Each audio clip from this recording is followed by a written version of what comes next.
All right, welcome to our fifth edition of the America 2.0 series by SC. I'm your host, Adam Morgan. We're here focused on interviewing community and technology leaders about life and leadership going forward. The world changed in 2020, and we want to continue to highlight and celebrate strong people-centric leadership in this short-form web series. I'm pleased to be joined today by Anthony Longo. Anthony is the Vice President and Chief Information Security Officer of Lowe's. In addition to his more than 2 decades of IT leadership, he's an active husband, a father, and someone I'm fortunate to call a friend. So Anthony, thank you for joining us today. Great, Adam. Thank you for having me. Let's start right in on the pandemic, right? It's a global crisis. We've been living in quarantine for a couple months now. Has it changed you as a person, either as a spouse, as a father, as a friend? Yeah, I think it was inevitable, right? As you sit here and you go day in and day out, and thankfully a home office, or having to head into the office to do something, you find yourself acting differently. You're much more aware of your surroundings and the way you interact with people, and it'll be interesting to see how that goes long term.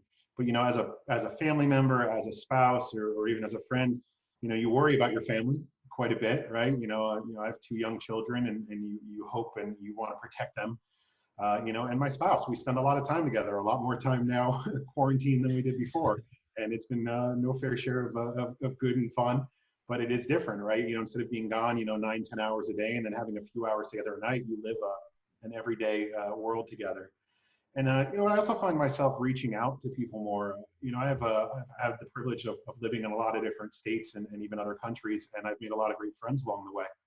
And we've had a lot more interaction in terms of video meetings or video chats, Facebook Messenger, whatever it may be, just to have an opportunity to catch up and check in on the family and friends. So I think it's almost like the whole crisis has made us more personable, I think. Yeah. And it's really changing the outlook on how we interact moving forward. Yeah, I couldn't agree more. That one really struck close to home when you said it, simply because I've had multiple friends in the last week that I haven't spoken to in, frankly, a long time, maybe years, reach out randomly and just kind of touch base and check in. It's really been, there's a lot of positives that we can focus on too in this. Yep, agreed.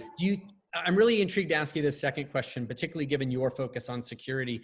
Do you think you've changed as a leader, or do you view your role differently?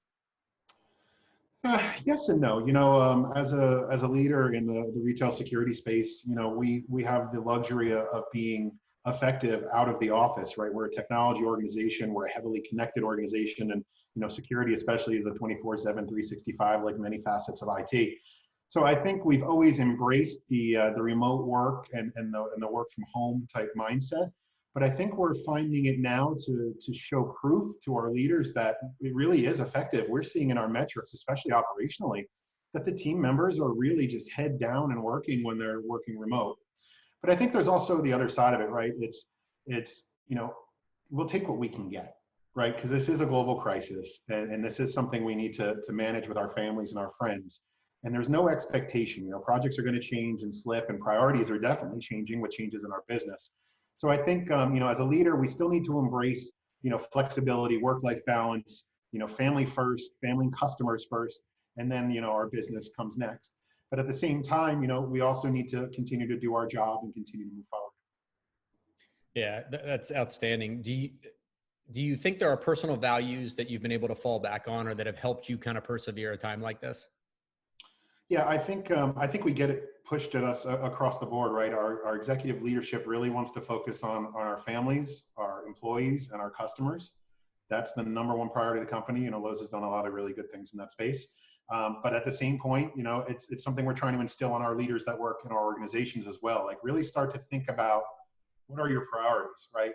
Work is very important, and we're going to do a great job, and we're going to continue to execute, but also just make sure you're staying on top of the priorities in your life.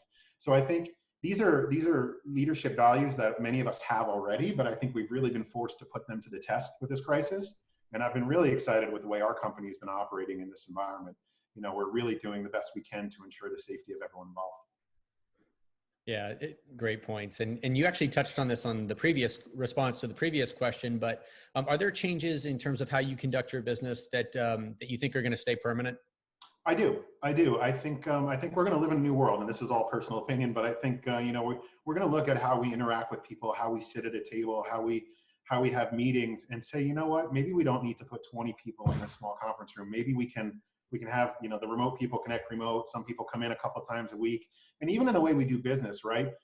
Curbside pickup, many retailers are doing things like that. Those are actually really interesting processes that make your life easier. Some people don't want to run into the store. So there may be business process changes as a part of this crisis that become a regular part of doing business. So I think it's forcing us to think outside the box.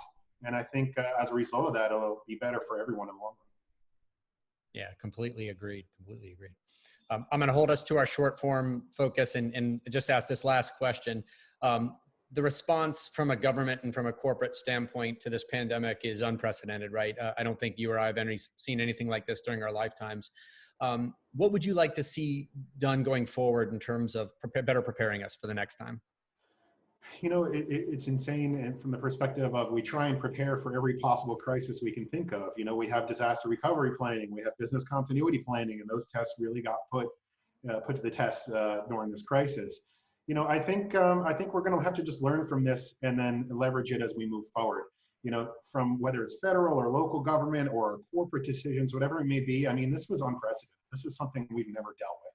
So I'm just thankful that we live in a world that we've been able to respond and have, you know, frontline workers doing as best they can. You know, I have family member in healthcare and first responders, you know, and I'm just thankful they're out there fighting for us. You know, next time, who knows what the next time will be, but, you know, the best thing we can hope for is that we're going to learn from this and take those learnings and be better prepared next time. Yeah, completely agreed. And again, Anthony, very much appreciate your time. Appreciate you joining and providing your insight today. And I'm going to look forward to the next chance we get to hang out in person. So thank you. Have a great day. Thank you, Adam. Appreciate you having me. Likewise.